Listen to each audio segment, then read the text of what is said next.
네, 9회차 기출문제 같이 풀어보도록 하겠습니다. 역시 작업 1, 2, 3 유형 모두 코드를 작성하는 문제 유형이고요. 이 유형 같은 경우에는 농약 검출 여부를 예측하는 분류 분석 문제가 출제가 되었습니다.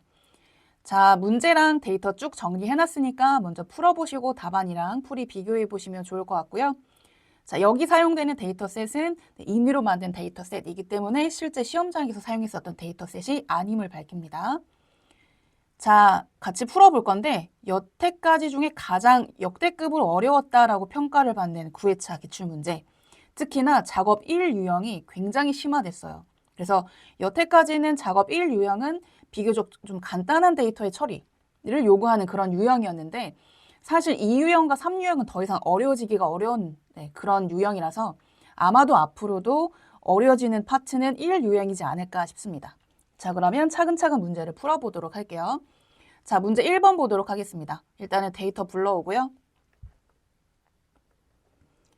네, 데이터는 이렇게 보여지고 있습니다. 자, 총 대출액은 신용대출과 담보대출의 합으로 정의한다. 이거를 두 개를 더하는 얘기겠죠? 지역코드 내에서 성별, 근데 지역코드가 이렇게 있는데 지역코드에 대한 성별이 이렇게 롱데이터 형식으로 들어가 있어요. 그러다 보니까 같은 지역코드일 때 성별에 대한 두 개를 비교하기가 어렵죠. 근데 만약에 성별에 대한 컬럼이 이렇게 롱데이터 형식이 아니라 와이드, 즉 1번 컬럼, 2번 컬럼 이렇게 각각의 성별에 대한 데이터가 각 컬럼별로 이렇게 분리가 돼 있다고 한다면 1번 컬럼이랑 2번 컬럼 빼기 하게 되면 연산이 쉽지 않습니까? 그래서 성별 총 대출액의 합계를 구해야 되는데 먼저 구한 다음에 성별 간의 차이를 구하려면 사실상 이 성별이라고 하는 이 데이터 형태가 이렇게 세로로 늘어나는 롱 데이터 형식이 아니라 1, 2 이렇게 서로 다른 컬럼으로 펼쳐지는 와이드 형태의 데이터일 때가 조금 더 계산하기 좋겠죠. 그래서 이 작업 1 유형이 이번에 어려웠던 이유는 이렇게 데이터의 구조를 변경하는 유형이 한 번도 출제가 되지 않았거든요. 근데 9회차 때 이제 등장하기 시작하는 그런 유형이기 때문에 좀 어렵지 않았을까라는 생각이 듭니다. 자, 일단은 차례대로 문제를 정리를 한번 해볼게요. 그럼 총 대출액부터.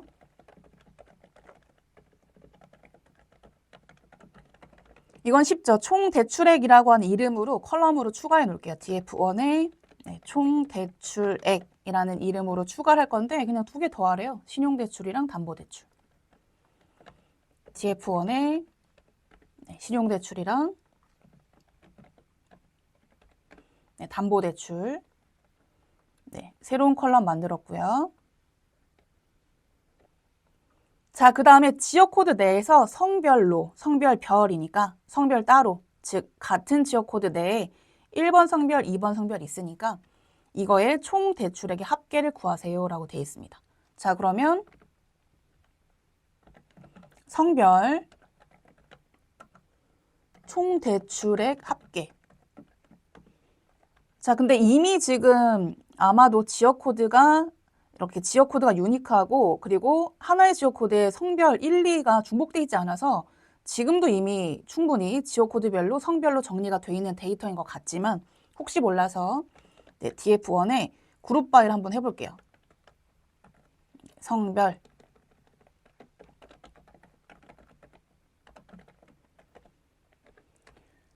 자, 그럼 지역코드와 성별을 같이 묶어야 된다는 얘기가 되겠죠? 지역코드 내에서 같은 성별끼리 묶어주세요라고 했으니까 지역코드, 성별 이렇게 묶어주시고 이거에 대해서 조금 전에 추가했던 이 총 대출액이라고 하는 컬럼에 대해서만 합계를 구하세요라는 얘기거든요. 이렇게. 자, 그러면 지역코드 내에 성별 이렇게 합계가 출력되고 있죠? 시리즈로 출력되고 있고요. 지역코드와 성별은 그룹 바이 대상이었기 때문에 인덱스로 지금 만들어지고 있습니다. 자, 일단은 이거를 dfmin이란 이름으로 저장해 둘게요. 자, 그 다음에 문제는 성별간, 그러니까 같은 지역코드 내에 성별 간 차이를 구한 다음에 그 차이가 가장 큰 지역코드를 확인하라는 얘기잖아요. 그러면 이 같은 지역코드 내에 이렇게 지금 세로로 돼 있는 1, 2에 대한 이 값의 차이를 구해야 된다는 얘기인데 어렵거든요. 물론 그룹 바이 해가지고 함수, 사용자정의 함수 써가지고 1과 2를 각각 이렇게 차이를 구하세요. 이런 식으로도 처리가 가능하지만 사실 가장 쉬운 것은 이 데이터 형태를 바꾸는 거예요. 1, 2를 아까 말씀드린 대로 1번 컬럼과 2번 컬럼. 자, 그러면 롱 데이터 형태를 와이드 데이터 형태로 바꾸는 역할을 하는 게 언스택이었지 않습니까? 데이터 구조를 변경하는 거죠. 어떻게? 이제 성별 각각 컬럼으로. 즉 1번 컬럼, 2번 컬럼 이렇게 각각 생기게. 자, 그러면 df 언더바 민의 언스택이죠. 결과 볼까요? 이렇게. 자, 그러면 지역 코드 별로 1, 2번이 이렇게 분리돼가지고 딱 연산하기가 좋게 나왔잖아요. 자, 그러면 1번 컬럼이랑 2번 컬럼 빼면은 각 지역 코드별로 1, 2번의 차이를 구할 수 있다라는 얘기가 되잖아요. 그러면 그 값이 가장 큰 지역 코드를 확인하기가 좋겠죠. 자, 이걸 그냥 df2로 저장할게요. 자, 그러면 이제는 성별 차이, 성별 총 대출액 차이인데 절대값으로. 자, 그럼 df2에서 요거 1이라고 하는 컬럼 선택해 주시면 되죠. 그러면 뭐 이렇게 선택해 주시면 되고요. 그 다음에 마찬가지 2라고 하는 컬럼 이렇게 빼기 해주시면 되고, 시리즈니까 메서드로 ABS 호출 가능하죠. 요거가 최대가 되는 지역 코드 요거 구했고요. 이거를 그러면 df 그냥 3으로 저장하겠습니다. 뭐 꼭 저장은 하지 않으셔도 돼요. 자, 이래놓고 이 값이 가장 큰, 그러면 가장 큰 요 지역 코드 확인하는 거니까 이럴 때 사용하기가 좋은 게 IDX max지 않습니까? 그래서 총 대출액 가장 큰 지역 코드 확인 df3.idx max 넣으시면 바로 인덱스가 리턴이 되겠죠? 확인해 볼게요. 네, 이렇게 코드가 출력됐고요. 요거를 이제 프린트로 최종 출력해 주시면 됩니다.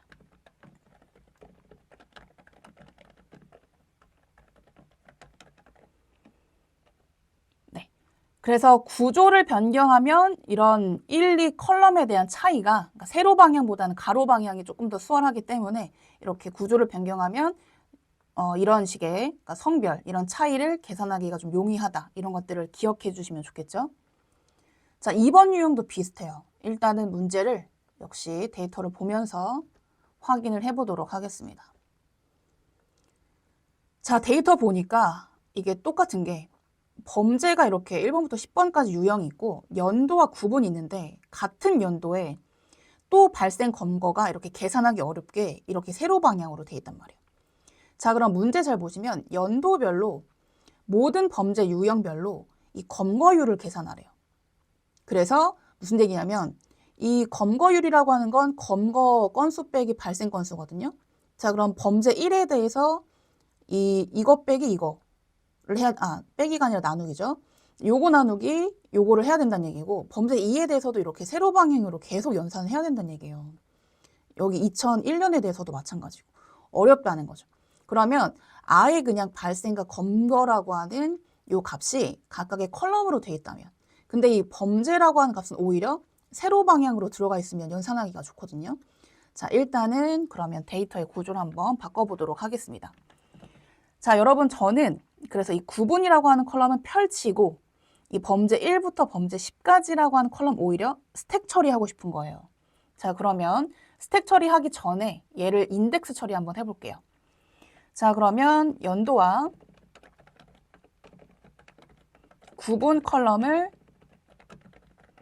인덱스 처리하겠습니다. 멀티 인덱스 처리가 되겠죠? df1.setIndex 이렇게 여러 개 전달하면 멀티 인덱스 처리되는 거 아시죠? 연도와 구분 이렇게. 일단 데이터 볼게요. 자, 이렇게 제가 합쳐놨고요. 이렇게 합쳐놓은 상태에서 스택을 해야 얘가 이제 마지막 레벨로 들어가지 않습니까? 이거를 df1으로 덮어 쓸게요. 자, 그 다음에 이제 범죄 1에서 범죄 10까지의 컬럼을 스택 처리하는 거예요. 자, 그럼 df1.stack 이렇게 하면 마지막 레벨로 이렇게. 그래서 0레벨, 1레벨, 마지막 레벨. 그리고 각각의 값이 이렇게 밸류 형태로 들어가져 있죠. 이 상태에서 이 발생과 검거라고 하는 두 번째 레벨 있죠. 구분이란 이름을 갖는 레벨. 이거를 펼칠 거예요. 자, 이렇게 했고 처리 후에 그 다음에 이제 구분 컬럼을 여기서 말한 구분 컬럼은 이제 발생과 검거를 가지고 있는 이거를 언스택 처리할 거예요. 자, 이럴 때 언스택 쓰시면 되는데 여러분 언스택은 항상 마지막 레벨에 있는 게 언스택 처리된단 말이에요. 그럼 다시 기껏 쌓아놓은 걸 다시 펼치게 되는 이런 행위를 하려고 하는 건 아니겠죠? 네, 그럴 때는 나는 마지막 레벨이 아니라 특정 레벨을 좀 언스택 처리해줬으면 좋겠어 라고 한다면 레벨을 지정할 수 있다라고 배웠죠? 1. 이렇게 레벨의 위치 쓰셔도 되고 이름을 가지고 있다면 레벨의 이름 전달하셔도 좋습니다. 결과값 볼까요? 이거. 자, 그럼 어쨌든 이 문제 2가 요구하는 건 결과적으로 연도별로 범죄별로 이 검거율을 구하라는 얘기거든요. 그러니까 2000년의 범죄 1에 대해서도 검거율 구해야 되고 2024년 범죄 1에 대해서도 역시 검거율을 구해서 그 중에서 각 연도별로 이 검거율이 최대인 범죄를 확인하라는 얘기예요. 즉 2000년도에 대해서는 뭐 범죄 2가 최대였다면 2024에서는 범죄 10이 최대일 수도 있겠죠. 이 검거율이. 그걸 구하려면 먼저 이렇게 스택 처리해놓고 연도와 범죄에 대해서는 연산하기 좋게 이렇게 쌓아놓고 검거와 발생에 대해서도 역시 이런 식으로 각각 컬럼으로 펼쳐놓게 되면 모든 연도와 모든 범죄에 대해서 즉 연도별, 범죄별로 검거율에 대한 계산이 용이해진다는 거예요. 자, 그럼 이거를 DF2로 저장을 해두시고 자, 그러면 이제 연도별, 그다음에 범죄 유형별, 범죄 유형별 검거율.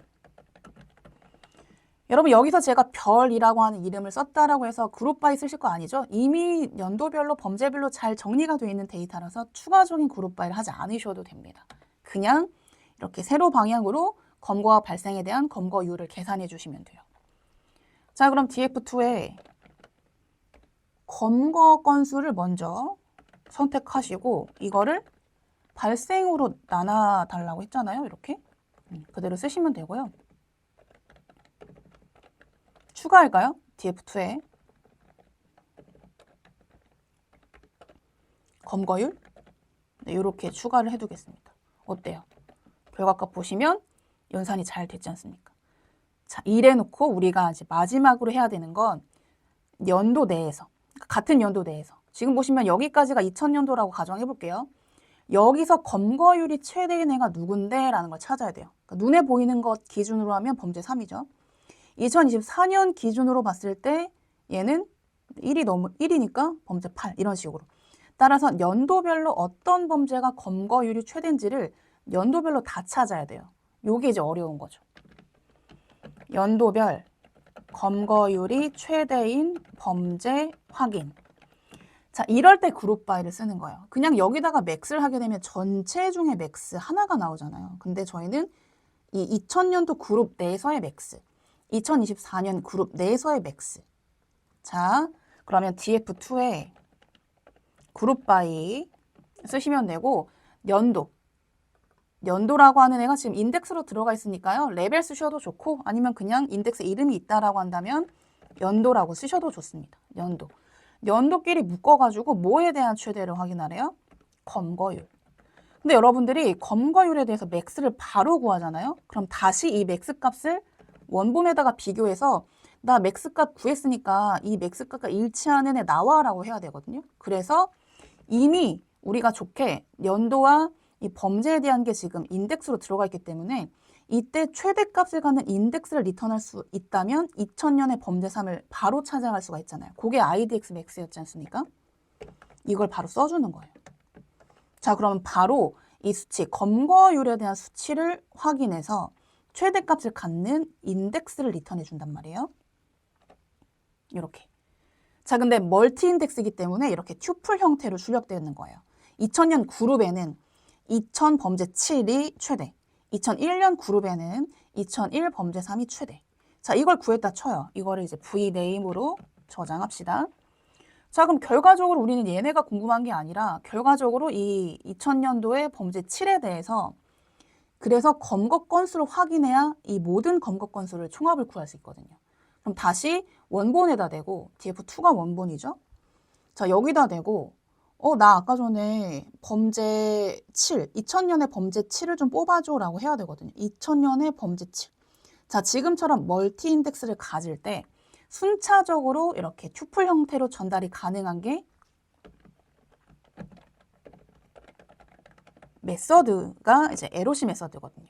df2에 보세요. LOC에다가 튜플로 순서대로 첫 번째 레벨은 2000이고 그 다음에 두 번째 레벨은 범죄야 이런 식으로 2000은 지금 숫자로 들어가 있으니까 그 다음에 얘는 범죄 1이야. 범죄 1 찾아볼게 이런 식으로 이렇게 찾게 되면은 찾아진단 말이에요. 이렇게 데이터가 선택이 되죠. 자, 따라서 우리가 뽑아야 될 데이터셋을 이렇게 넣어놨지 않습니까? 그러면 이 자리에 그냥 vname만 전달하면 알아서 이 튜플에 해당되는 인덱스에 해당되는 대상을 찾아줘요. 이렇게 활용하시는 겁니다. 이렇게. 어때요? 다 나왔죠? 2000년의 범죄 7, 2001년의 범죄 3, 2002년의 범죄 9. 그 중에서 뭐만 선택하래요? 검거. 이렇게 대상 찾기. 자, 이렇게 해놓고 이 중에서 나는 검거. 네, 검거 찾은 다음에 뭐래요? 총합. 네, sum. 이렇게 해주시면 됩니다. 그러면 이게 정답인 거예요. 그렇죠? 자, 그러면 위에 대상을 찾는 건 여기까지고요. 이거를 뭐 df3으로 그냥 정리하는 거예요. 위 대상을 찾았다면 이제 해당 대상들의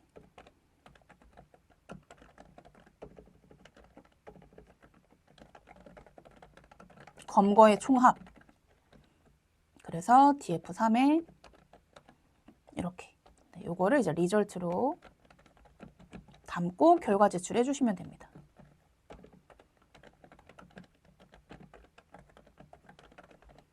어렵죠. 그래서 데이터 구조 변경을 또 할 줄 알았어야 됐고 이거 IDX max를 써가지고 멀티 인덱스에서의 IDX max를 쓰게 되면 멀티 인덱스가 이렇게 튜플 형태로 나온다더라. 이거를 다시 멀티 인덱스를 갖는 데이터에 LOC 메서드로 전달하면 순차적으로 색인을 해준다더라. 요거를 이제 이해하셨으면 풀 수 있는 문제인데 어려웠던 유형은 확실해요. 그래서 앞으로가 중요하니까 이런 유형도 있을 수 있구나라고 잘 보시고 이런 유형을 조금 더 문제를 풀어보시면서 익혀주시는 게 좀 중요하겠죠. 대비를 할 필요는 어쨌든 있어 보입니다. 자, 문제 3번은 그렇게 어렵진 않은데 이런 식으로도 이제 문제가 지저분하게 나오고 있습니다. 그러니까 1, 2, 3, 4를 다 구한 다음에 하나라도 틀리면 다 틀리는 이런 식의 이제 문제 유형. 그래서 꼼꼼하게 하나하나 다 연산을 정확하게 할 줄 알아야 되는 그런 문제 유형이 또 출제가 되고 있어요. 시간이 좀 오래 걸리지 않을까라는 생각이 듭니다. 자, 어쩔 수 없죠. 자, 만족도의 결측치는 전체 평균으로 대치. 결측치 대치 문제네요. 자, 이거는 데이터 일단 호출하고 자, 이렇게 돼 있는데 만족도 맨 밑에 있는 컬럼인데 맨 뒤에 있는 컬럼 일단은 결측치를 1, 2번을 대치를 하는 문제인데 자, 결측치를 먼저 한번 확인을 해보죠. 결측치가 있긴 있는 거야? 몇 개가 있는 거야? 뭐 이런 형태로 한번 확인을 해보면 네, 근속연수에도 10개가 있고 만족도에도 8개가 있어요. 그래서 1번 문제는 만족도의 8개의 결측치를 전체 평균으로 그냥 대치하는 거고요. 근속연수에 대한 10개에 대한 결측치는 동일한 부서와 동일한 성과 등급을 갖는 이 근속연수를 찾아서 그것들의 평균, 즉 그룹별 평균 값으로 대치를 하세요라는 얘기죠. 요거 이제 우리 그룹바이에서 본 적 있죠? 사실 이런 식의 결측치 대치가 현업에서 실제로 하는 유형입니다. 전체 평균 가지고 대치를 하는 유형은 사실 실제로는 많이 발생하지 않죠. 자, 그러면 1번 문제를 풀이를 먼저 한번 해볼게요. 자, 만족도의 결측치 전체 평균 이건 쉽죠? 그럼 df3에 만족도는 필NA로 할까요? 그 다음에 만족도의 평균은 알아서 NA 무시하고 평균을 구해주니까요. 뭐 굳이 변수로 먼저 넣어놓고 전달하지 않겠습니다. 평균을 이렇게 구해보시면 나오니까 뭐 평균 값을 뭐 반올림한다거나 그런 내용은 없어요. 그냥 평균 값으로 대치만 해주시면 됩니다. 이렇게. 대치가 됐을 거고 혹시 모르니까 잘 대치가 됐나 체크하기 위해서 개수를 한번 세보고 네, 원래는 결특치가 있었는데 지금은 없죠. 그러면 지워주시고 다시 원본에다가 덮어 쓰시면 되죠. 끝났고요. 자, 2번이 좀 어려울 것 같은데 물론 역시 그룹 바이를 잘 공부하셨다라고 한다면 그때도 풀어봤었던 유형이긴 하니까요. 자, 이번에는 근속연수.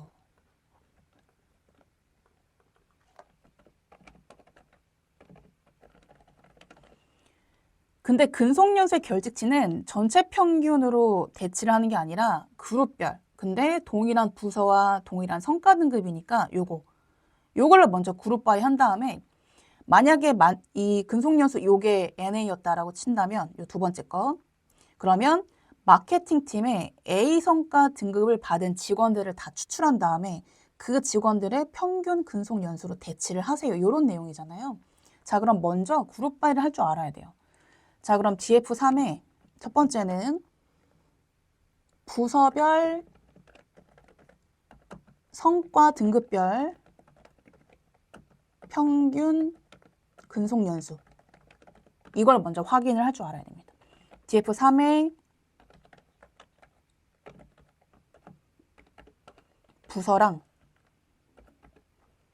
성과 등급 뭐에 대한 평균이죠? 근속연수니까 이렇게 잘 써주시면 되고 일단 민을 한번 해볼게요. 자, 이렇게 구했는데 제가 여기다가 대고 바로 필NA를 한다고 해서 이게 알아서 그룹별로 필NA가 됩니까? 안 되죠. 그래서 그룹별로 이런 미리 구한 요 평균값을 대치를 하려면 이왕이면은 이렇게 축소되는 형태가 아니라 원본 형태를 그대로 유지하면서 그래서 트랜스폼 설명드렸었죠. 그래서 DF3의 형태를 그대로 유지하면서 요 옆에 근속연수의 평균을 구해주는 건데 자, 1번 행을 딱 보고 이 부서와 성과 등급을 체크를 하고 전체 중에 개발과 C인 데이터를 확인하고 그 중에 근속연수의 평균을 이렇게 첫 번째 행에 전달, 두 번째 행도, 세 번째 행도 이렇게 이게 이제 트랜스폼의 역할이었지 않습니까? 자, 그래서 이렇게 줄여주는 게 아니라 트랜스폼을 사용해서 이렇게 구하면 첫 번째 행이 만약에 NA였다면 요걸로 대치를 하세요라는 얘기고 네 번째 행이 NA였다면 요 다섯 번째 행이 NA였다면 이 4란 인덱스를 갖는 요 값으로 대치를 해주세요. 요런 얘기잖아요. 그래서 요거를 뭐 Vmin 으로 저장했다 치면 이렇게 하면 끝나거든요. 이렇게. 혹시 모르니까 역시 is null 해서 결직제 개수 체크해 주시고 없어졌죠? 이렇게 계산을 하면 끝나는 내용입니다. 이렇게 두 줄. 물론 더 어렵게 코드를 조금 더 심플하게 정리할 수도 있긴 해요. 이건 이제 참고차 설명드리는 건데 사실 저는 이 방법이 훨씬 좀 두 줄로 작성할 수는 있어도 훨씬 쉬운 방법이기 때문에 이 방법을 추천드리는데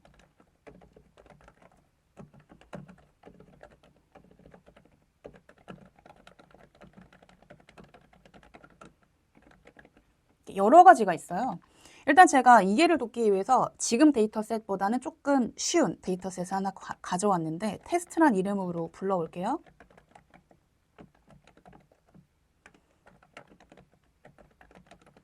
이런 식으로 되어 있는 데이터입니다. 자, 등급별로 평균으로 대치할 거예요. 지금 2등급의 요 세 번째 값이 이렇게 NA이고 요게 대치가 될 필요가 있는 건데 요렇게 2등급에 대한 평균으로만 대치하는 거예요. 물론 이제 1등급에도 NA가 있었다면 1등급의 평균으로 스코어의 평균으로 대치를 해달라 이런 얘기가 되겠죠. 자, 근데 테스트에다가 그룹 바이 자, 그러면 이제 그레이드별로 스코어에 대해서 그냥 민을 하게 되면 지금 얘는 총 12개인데 그냥 민을 하게 되면 이게 이제 축소되잖아요. 그룹별로 축소되니까 4개로 축소가 되겠죠. 자, 그러면 두 개 데이터가 fill NA를 전달하기에는 데이터의 크기가 맞지 않죠. 그래서 이거를 이렇게 4개로 축소하는 게 아니라 이 형태를 그대로 유지하는 거예요. 자, 보시면 그 역할을 해주는 게 트랜스폼이다라고 말씀을 드렸고, 이렇게 하게 되면은 네, 순서대로 이거를 테스트에다가 추가를 한번 해볼게요.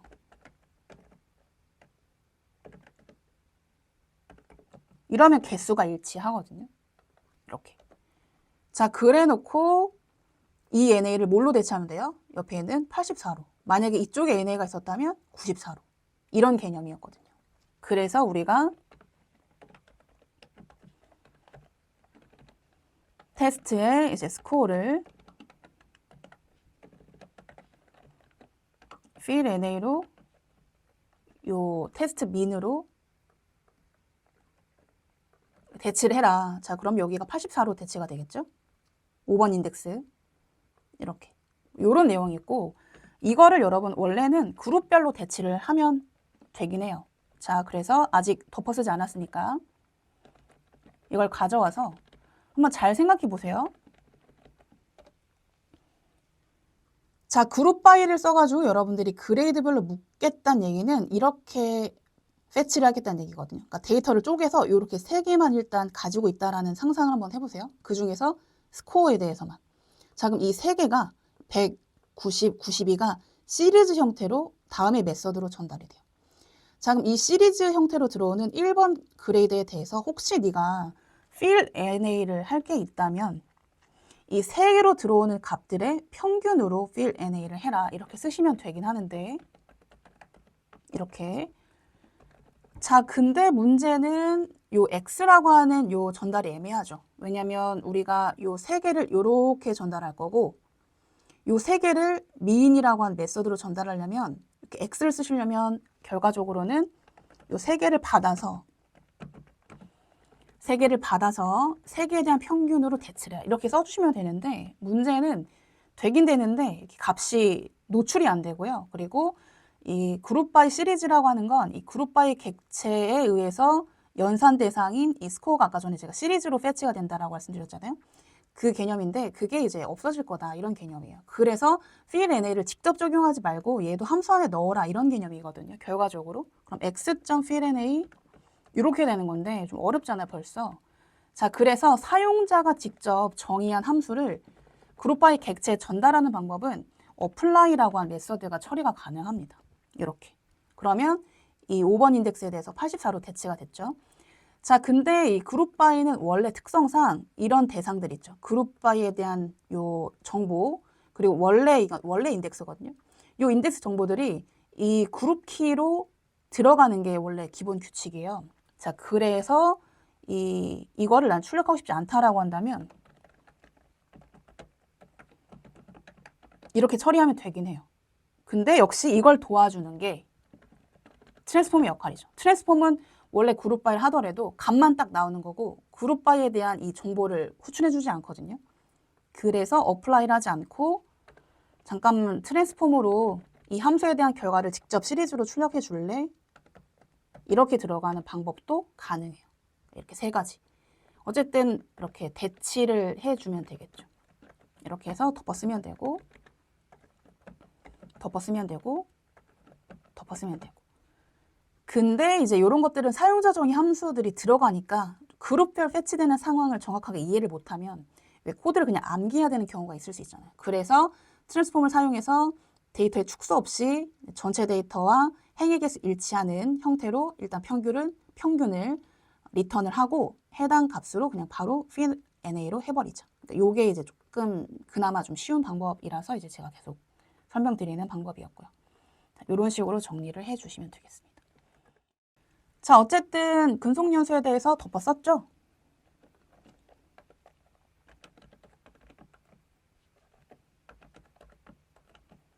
네, 덮어 썼습니다. 자, 그럼 2번 했고요. 자, 3번은 각 직원의 연봉 근속연수 값을 이거를 먼저 구한 다음에 3번째로 큰 직원의 근속연수. 자, 그럼 이제 3번 풀인데 문제풀이. 자, 그러면 다시 요건 테스트이니까 DF3으로 돌아가서 DF3에서 연봉 그대로 계산해 주시면 됩니다.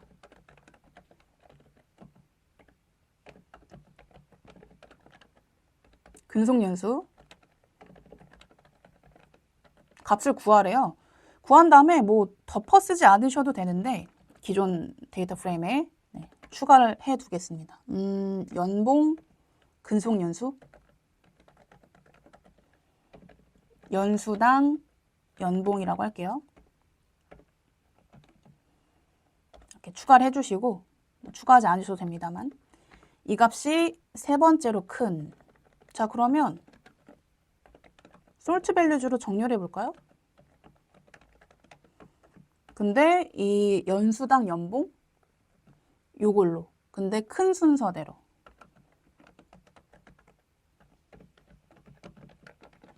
이렇게 구해주시고 눈으로만 봐도 누군지 알겠죠? 세 번째로 큰이면 첫 번째, 두 번째, 세 번째 요 사원이거든요.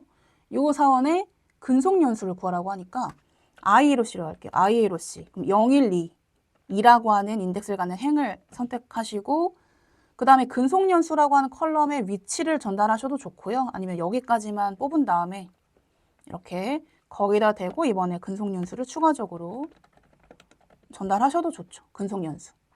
요거를 구한 다음에 3번이랑 4번을 더해서 하라고 하니까 요게 이제 A1번으로 저장해 두겠습니다. 자, 그 다음에 이제 4번 문제 풀이.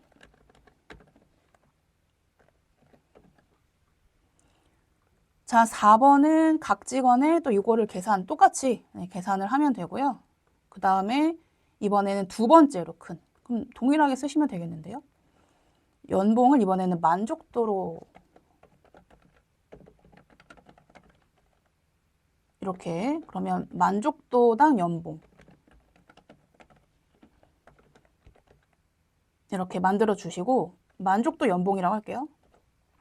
그 다음에 이 만족도 연봉의 값이 두 번째로 크니까 이거대로 정렬을 하시고 자 그럼 두 번째니까 0, 1 쓰시면 되고 그 다음에 교육 참가 횟수 교육 참가 횟수는 그대로 이렇게 돼 있으니까 이렇게 쓰셔가지고 A2라고 전달해 주시면 되고 정답 제출 두 개 더해서 리턴하세요라고 돼 있죠. 정수로 제출하세요라고 했으니까요.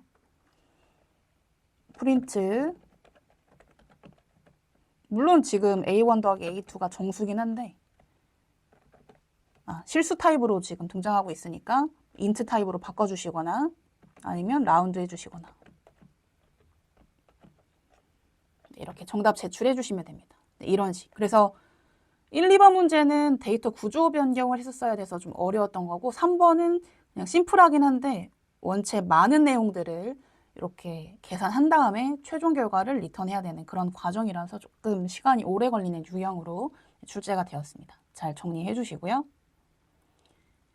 자, 그 대신 이번 유형이 조금 심플했었던 것 같아요. 자, 데이터 불러오고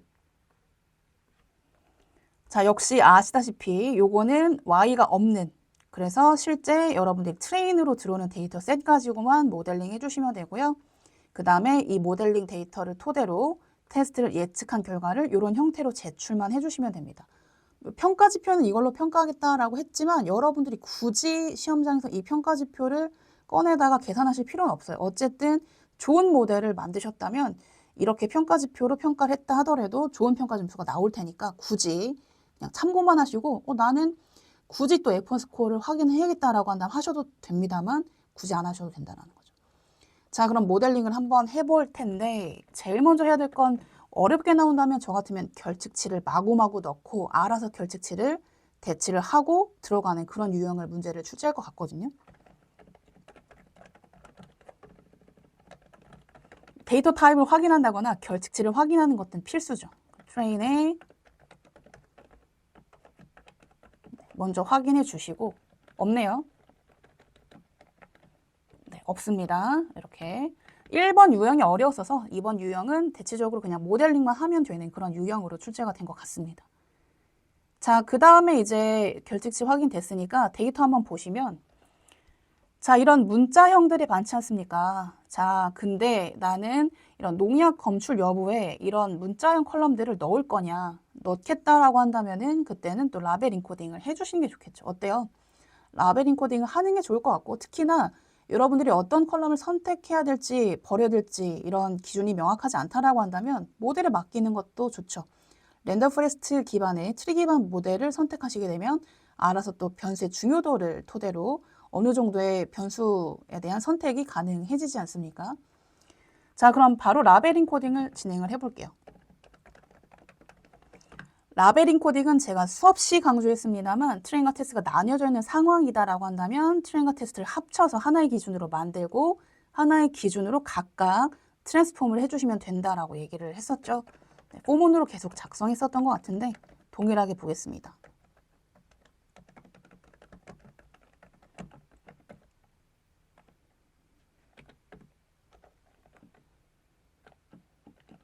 네, 라벨링 코딩 모듈을 출했고요. for 그 다음에 in 트레인에 있는 컬럼즈 가지고 하나하나씩 각각의 데이터 타입이 문자냐 문자일 때만 라벨링 코딩 하겠다라고 들어갈 거예요. 그래서 if 혹시 트레인 데이터에 컬이란 이름으로 들어오는 컬럼명을 선택하신 다음에 바로 dtype 메서드 전달하시면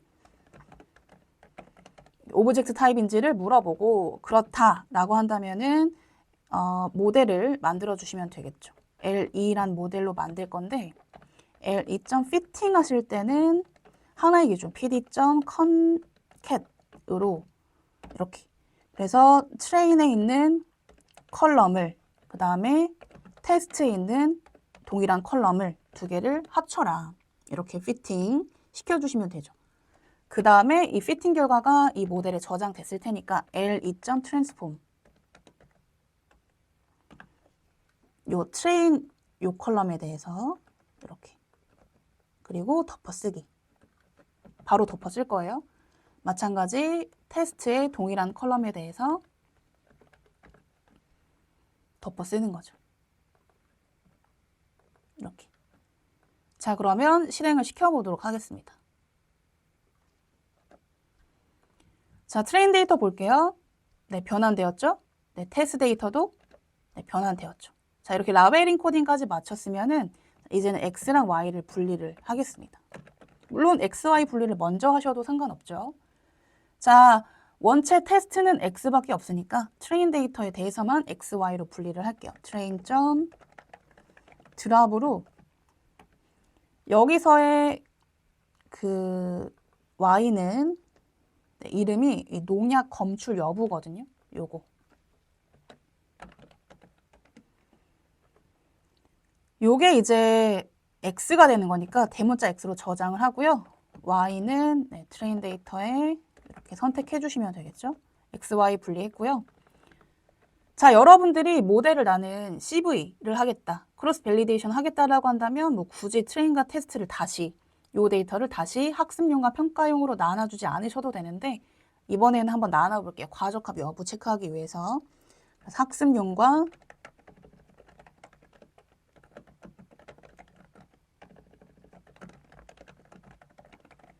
그다음에 평가용으로 이제 분리를 할 거예요.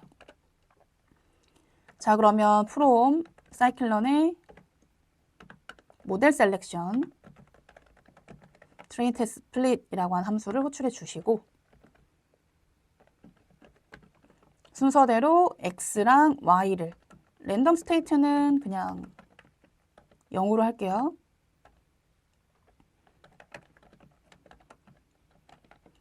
밸리데이션 X라고 하겠습니다. 테스트란 이름이 이미 있으니까 이렇게 나눠주시고요. 이제 학습인 평가를 한번 해볼까요? 지금 분류 모델이니까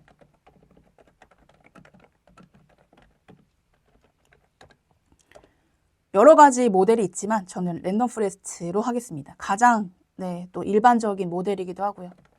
사이클런에 물론 여유가 있으시면 튜닝도 하시고 SVM이라던가 다른 모형들이랑 비교하시는 것도 좋아요.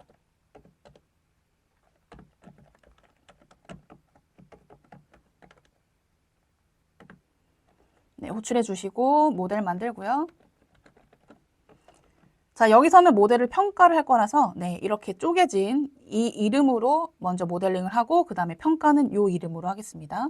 m_rf란 이름으로 모델 만들고 모델에 대한 피팅은 네, train x 이렇게 해주시면 되고요. 과적합 여부를 평가하기 위해서 제가 나눠 놓은 거라서 스코어를 각각 트레인 스코어 100점이네요. 그 다음에 테스트 스코어는 밸리데이션 스코어죠. 제가 베리라는 이름으로 만들어 놨으니까 이렇게 물론 완전히 과적합이 없다라고 얘기하기는 어렵지만 시험이니만큼 요 정도 수치면은 저는 그냥 넘어갈 것 같긴 한데 여유가 있으시면 뭐 튜닝을 한다거나 조금 더 다른 모델들을 사용해 보는 것도 좋을 것 같아요. 얘는 100이고 얘는 82 정도. 자, 최종 모형으로 나는 선택하겠다라고 한다면 지금은 이렇게 분리된 75% 데이터만 학습이 됐잖아요. 최종 그러면 다시 나는 이 모델이 좋아. 여기도 랜덤 스테이트로 고정하시는 게 좋겠죠. 다시 해볼게요. 83점. 자, 어쨌든 비슷하네요. 약 80점 정도의 예측력을 보이고 있는데 그냥 나는 이걸 쓰겠다라고 한다면 다시 모델 만드시고 피팅을 전체 데이터셋으로 해주시는 게 좋아요. 물론 뭐 지금 가지고 프리딕 하셔도 나쁘진 않긴 한데 어쨌든 이거를 분리한 목적은 제대로 된 평가 점수를 얻기 위해서 분리를 해놓은 것 뿐이니까 모델이 결정이 됐으면 나는 원래 데이터, X랑 Y죠. 원래 데이터를 전체를 다 넣고 원래 학습되는 데이터는 많으면 많을수록 좋으니까요. 이렇게 하시고 그 다음에 이제 프리딕 예측 결과를 확인해 주시면 됩니다.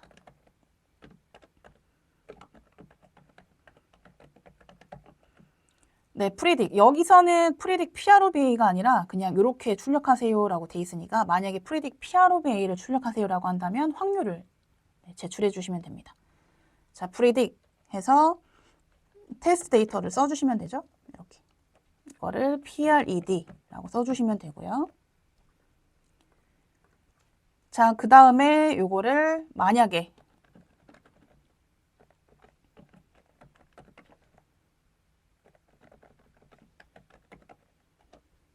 이렇게 자, 그러면 0, 1, 2 순서대로 확률이겠죠?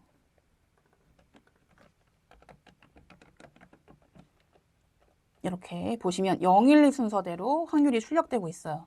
그래서 만약에 2번일 확률, 1번일 확률, 0번일 확률을 묻는다라고 한다면 0번일 확률은 첫 번째 컬럼 선택하시면 되고 1번일 확률은 두 번째 컬럼, 2번일 확률은 세 번째 컬럼 선택하시면 되는 거 아시죠? 네, 이렇게 참고하시고요. 지금은 그냥 예측 결과를 직접 제출하세요라고 했으니까 최종 제출은 데이터 프레임 만들어 주시고 PRED라는 컬럼명, 그 다음에 result.csv라는 파일 이름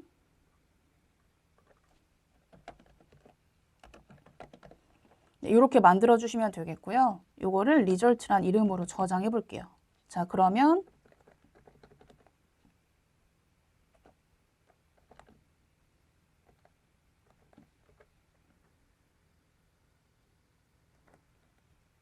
네, 요게 틀렸죠? 자, 그러면 이제 요거를 to.csv 해서 result.csv로 저장해 주시고 인덱스는 반드시 false 처리해 주시면 됩니다. 이렇게. 혹시 모르니까 네, 다시 불러와 주시고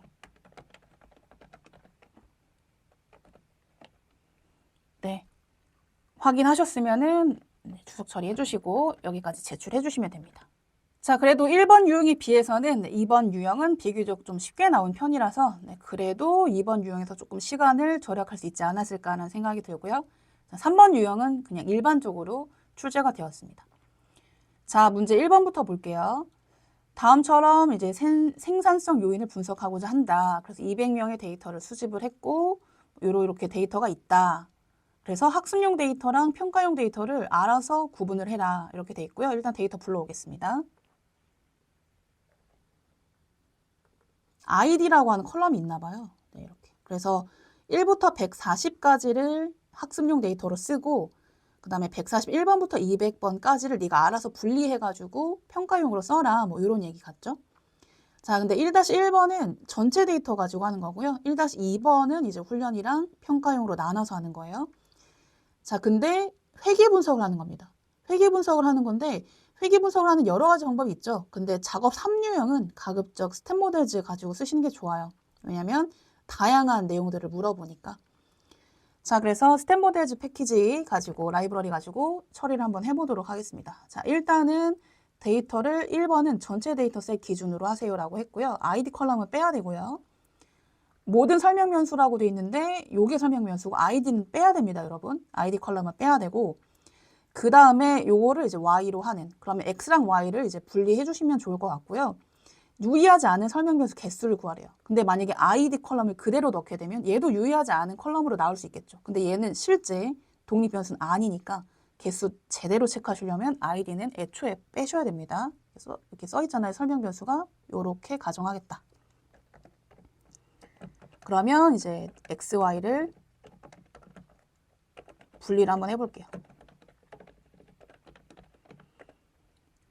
자, 그럼 df1에 요게 요 마지막 컬럼이 y니까요. 요걸 먼저 쓰시고 그 다음에 x는 드랍할 건데 얘랑 아이디도 같이 뺄게요. 소문자 아이디죠.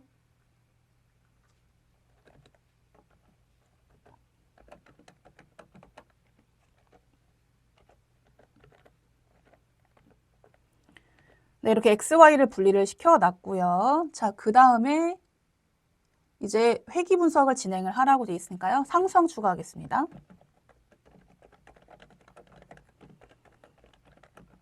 네, 스텝 모델즈 호출해 주시고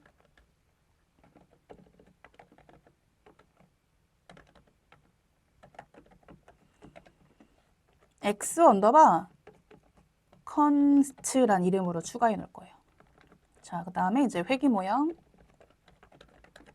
적합을 sm.ols 써주시면 되고 y 먼저, x는 무조건 상수항 추가되어 있는 거 피팅까지 해주시고 모델 만들어주시면 됩니다. 모델이란 이름으로 저장할게요. 자, 그 다음에 유의하지 않은 설명 변수 개수. 여러분 설명 변수 개수니까 역시 이 상수항은 빼야겠죠. 일단은 유의 확률 확인해 볼게요.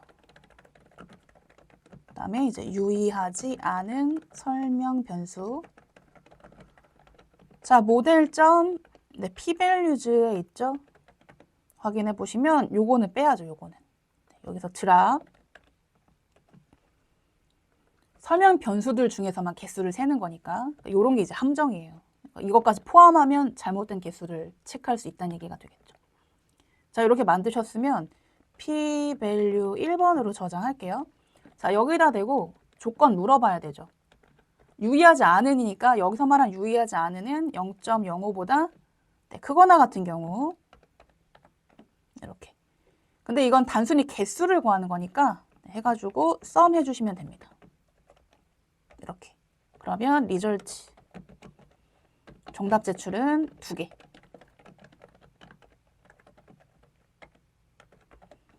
이렇게 유의하지 않은 설명 변수 개수, 아이디 컬럼 뺐어야 됐고 그 다음에 상수항 뺐어야 됐습니다. 자, 페널티는 포함하지 않는다. 모델의 절편항은 일단 포함시킨 다음에 그 다음에 넣어라. 그러니까 이런 것들을 알려주는 이유는 페널티를 포함하는 그런 회귀 분석 코드를 작성할 수도 있고 그리고 여러분들이 실수로 이 상수항을 추가하지 않을 수도 있잖아요. 그래서 이제 이런 것들을 추가적으로 알려주고 있는 것 같아요.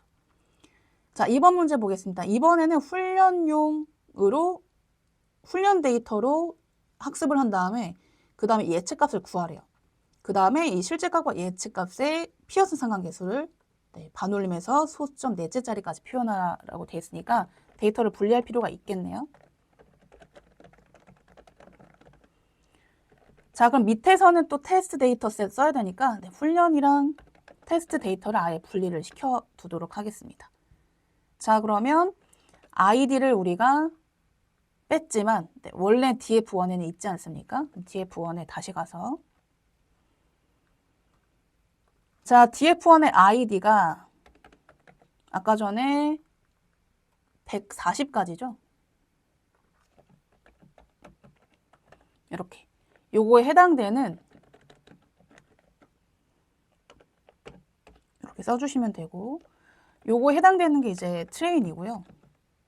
그 다음에 테스트는 반대겠죠? 140 초과 이렇게 쓰시면 되겠는데요.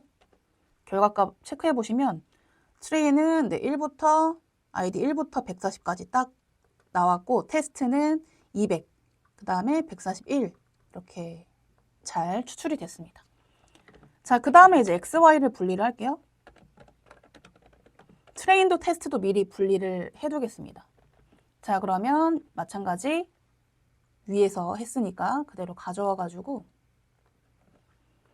이번에 이제 트레인에서 이렇게 지금은 그러면 훈련 데이터만 가져가면 되니까 네, 훈련 데이터만 네, 분리를 해 놓을게요. 트레인에서 이렇게. 그래서 X랑 ID는 빼는 게 좋겠죠? 자, 예측값과 실제값의 피어슨 상관계수를 구하래요. 그러면 여기 상수항을 추가를 하고요.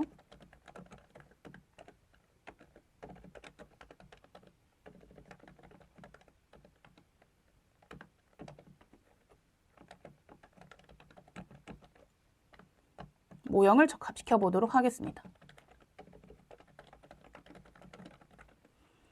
회귀 모형을 적합을 해야 우리가 프리딕 밸류를 얻을 수가 있으니까 sm.OLS y 그대로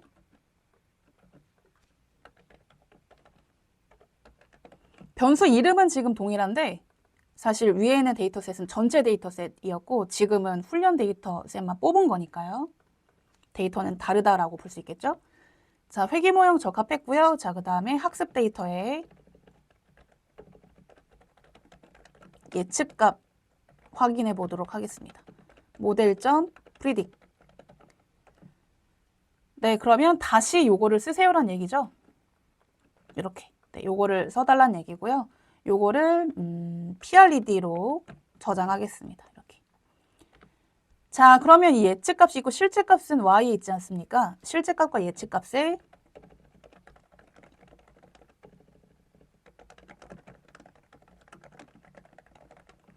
피어슨 상관계수. 네, 다양한 방법이 있는데요. 굳이 뭐 별도의 함수를 호출하지 않으셔도 네, 시리즈나 데이터 프레임에서 CORR 쓰시게 되면 디폴트가 피어슨 상관계수예요. 그래서 나는 이 PRED랑 이렇게 한번 보시면 알아서 이렇게 시리즈와 시리즈끼리 코릴레이션 구해주고요. 이 메소드 있죠. 이 메소드가 디폴트가 피어슨입니다. 그래서 대상 써주시기만 하면 돼요. 그러면 Y라고만 이렇게 해주시면 되고 만약에 여러분들이 스피어만을 쓰고 싶다라고 한다면 메소드는 스피어만 쓰시면 돼요. 이런 식으로. 자, 얘는 이제 피어슨 상관계수고 얘는 스피어만 뭐 별도의 함수를 외우실 필요는 없고 네, 기존에 우리가 알고 있었던 CORR이라고 하는 메서드 활용해 주시면 됩니다. 자, 그러면 이제 최종 제출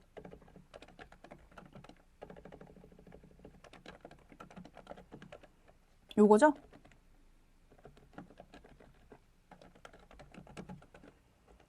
자, 근데 소점 넷째 자리까지 표현하기로 했으니까 프린트 아예 그냥 라운드를 할게요.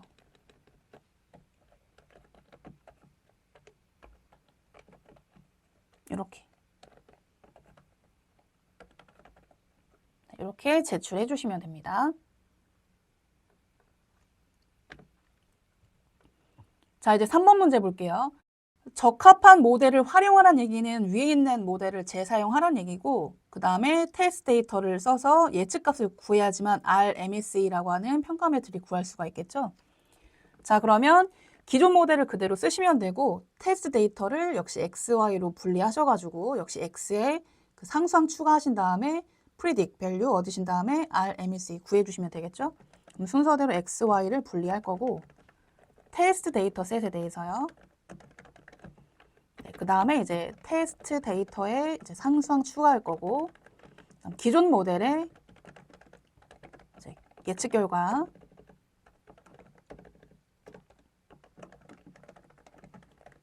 마지막으로 RMSE 구해주시면 됩니다. 자, 우리가 테스트 데이터는 테스트로 넣어놨죠? 위에서 보시면 이렇게 그래서 테스트를 확인해 보시면 네, 200번까지 잘 돼 있고 아직 X랑 Y를 나누지 않아 가지고요. 마찬가지 계속 설명 변수에 아이디를 빼세요라고 아예 본문에 나와 있으니까 그죠? 이렇게 그래서 아이디는 빼고 하도록 하겠습니다. 자, 그러면 역시 Y는 네, 이렇게 해서 그냥 동일하게 그냥 Y라고 할게요. 이렇게 하시고 역시 X는 드랍으로 아이디까지 빼겠습니다.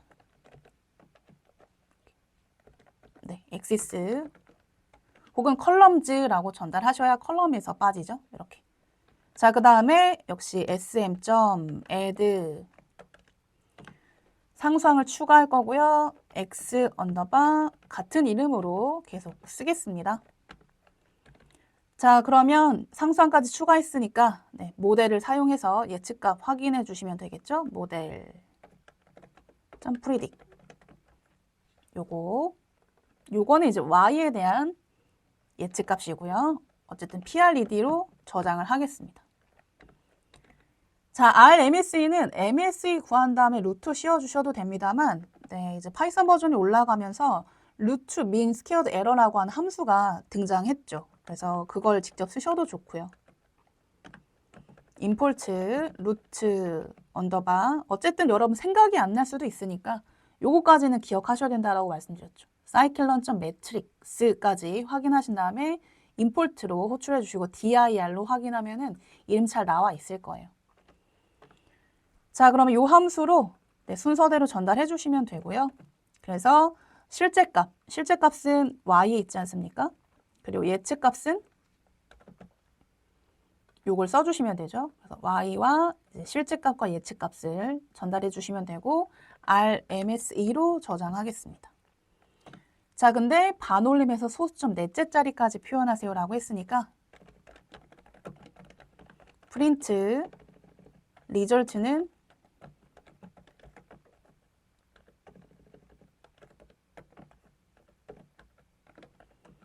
넷째 자리까지니까 이렇게 쓰시면 되겠죠.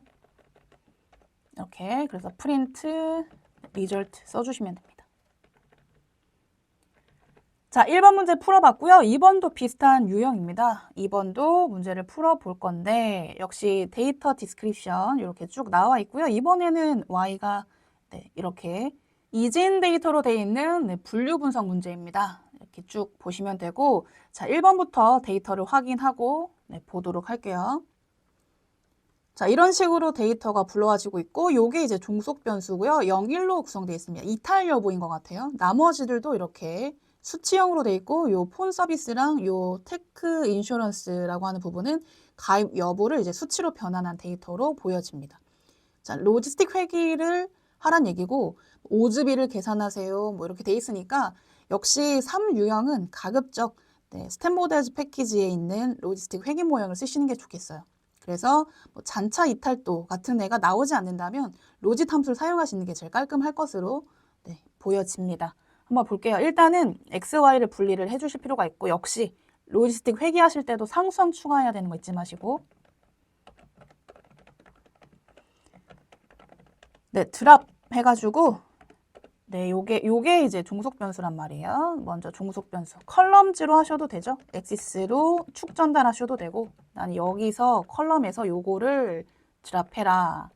y로 그럼 x는 드랍이니까 x죠. 네, 그 다음에 y는 이렇게 해주시면 되고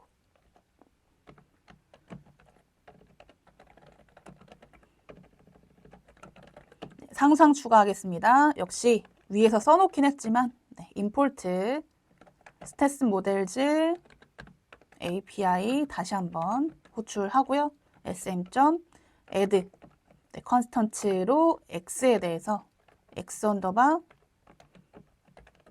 같은 이름으로 그냥 추가를 시켜 두겠습니다.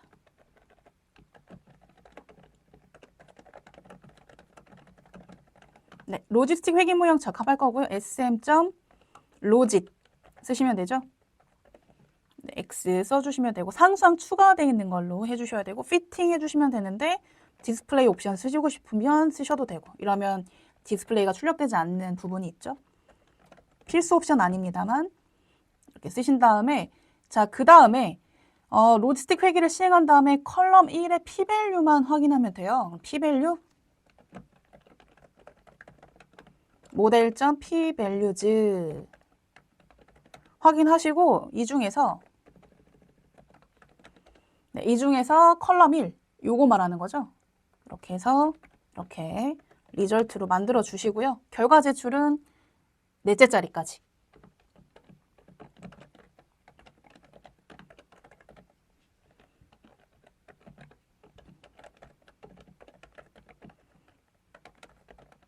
네, 이렇게 제출해 주시면 됩니다.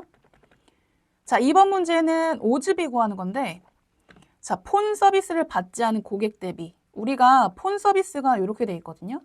자, 그러면 데이터가 지금 df1이니까 요 폰 서비스 자체가 0일이에요. 그러니까 0이 아마도 받지 않은 거고 1이 받은 거겠죠. 그러면 이 변수 자체가 1 증가하면 이란 얘기는 받지 않은 거 대비 받았다는 얘기잖아요. 근데 원래 그 회기 개수의 의미 자체가 그 설명 변수가 1 증가함에 따라 로그 워즈가 어떻게 변하는지를 나타내는 측면이었는데 이 변수가 연속형 변수가 아니라 지금처럼 0일로 돼 있으니까 이 값이 1이 증가된다는 얘기는 0 대비 1로 바뀌었다는 얘기니까 그 개념이에요. 그래서 문제를 조금 이렇게 꼬아놨지만 결과적으로는 폰 서비스를 받지 않은 고객 대비 받은 고객이란 얘기는 이 폰 서비스에 대한 회기 개수의 이 오즈비를 구해주세요. 이런 개념이거든요. 자, 그러면 역시 폰 서비스를 받는 요거죠. 요 변수에 대한 회기 개수 구해주시면 되고요.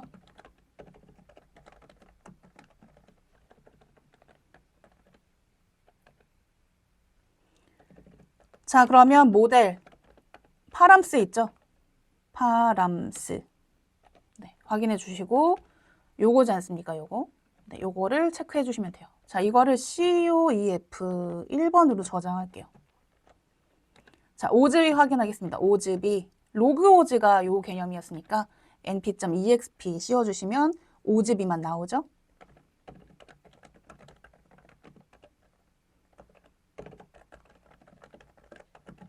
네, 넘파이 호출 안 돼 있으면 해주시고 np.exp에 COEF 1번 쓰시면 되는데 이거를 또 반올림해서 소수점 셋째 자리까지 표현하세요라고 돼 있으니까 라운드 해서 3 쓰시면 되고 이거를 리절트로 저장하겠습니다. 네, 정답 제출은 그대로 리절트 쓰시면 돼요.